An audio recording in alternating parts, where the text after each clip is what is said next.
নিরলস প্রচেষ্টা কাজ করে যাচ্ছে। গতকালকে শনিবার ছিল, সকাল 9টার সময় আমাকে প্রধানমন্ত্রী দপ্তর থেকে ফোন করে বলে 10:30টার মধ্যে প্রধানমন্ত্রী তেজগাঁও অফিসে মিটিং এ আসতে হবে। সেখানে শনিবারের দিনে উনি সেই সকাল 10টা থেকে সেই সন্ধ্যা অবধি ওখানে মিটিং করছেন। কাজে এই যে নিরলস প্রচেষ্টা চালাচ্ছেন, একটাই কারণ, বাংলাদেশকে ঘুরে দাঁড়াতে হবে, বাংলাদেশকে রুখে দাঁড়াতে হবে। আর বাংলাদেশকে রুখে দাঁড়ার জন্য আমি মনে করি ব্যবসায়ীদের অক্ষর ভূমিকা রাখতে হবে। একটা দেশকে যদি পুনর্গঠন করতে চায়, একটি দেশকে যদি সামনে সাথে দিতে চায়, সেখানে কিন্তু ব্যবসায়ীদের ভূমিকা মুখ্য পালন করতে হবে। এই জন্যই আমাদের সরকার কিন্তু বিশেষ করে যে আমরা ব্যবসায়ীরা বিশেষ করে আমরা ঘোষণা দিয়েছি, যতগুলো বন্ধ কলকারখানা আছে সেই প্রত্যেকটি বন্ধ কলকারখানা আমরা কিন্তু চালু করার জন্য আমরা সেটা কিন্তু আমরা ব্যবস্থা নিচ্ছি।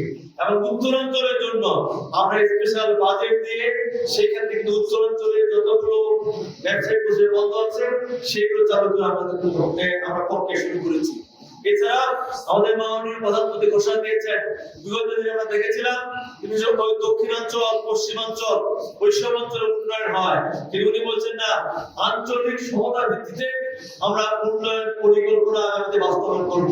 এই জন্য কিন্তু আমরা সরকার গঠন করার পরে আপনারা দেখেছেন আমাদের অর্থ পরিকল্পনা উপদেষ্টা ডাক্তার তিতুমুর রহমানকে আমরা কিন্তু পঞ্চগড়ে নিয়ে গেছিলাম এবং পঞ্চগড়ের চেম্বারের সাথে উনি সভা করেছিলেন এবং সভা করে কিন্তু আমাদের পঞ্চগড়ে চেম্বারের বা পঞ্চগড়ের সার্বিক কি কি সমস্যা আছে সেই সমস্ত সমস্যাগুলো কিন্তু উনি শোনার চেষ্টা করেছেন এবং আমার সঙ্গে প্রতিনিয়ত তার সঙ্গে আলাপ আলোচনা হয় কিভাবে আমরা পঞ্চগড়ের সমস্যাগুলো সমাধান করতে পারি এবং ব্যবসায় শুধু নয় আমার পঞ্চগড়কে কিভাবে উন্নয়ন করতে পারি সেই বিষয়গুলো কিন্তু ওনার সঙ্গে আমার দফায় দফায় কথা হয়।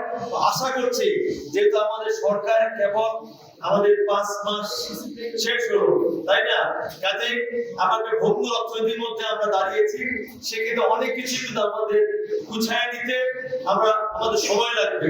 সেই জন্যই আমি মনে করি আমাদের একটু সময় দেন, ইনশাআল্লাহ আমরা আমাদের নির্বাচন ইশতেহারে যে কথাগুলো বলেছি সে কথাগুলো তো বাস্তবায়ন শুরু করেছি।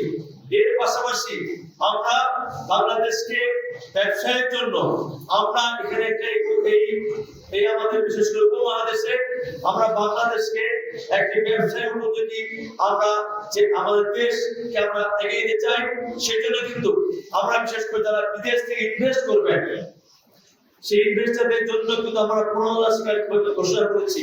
সেখানে আমরা ইতিমধ্যে আমি ব্যক্তিগতভাবে মালয়েশিয়ার বিভিন্ন ইনভেস্টমেন্ট, চায়নার ইনভেস্টমেন্ট, ইউরোপীয় ইনভেস্টমেন্ট এবং সিঙ্গাপুর ইনভেস্টমেন্টের কথা বলেছি এবং গতকালকে আমি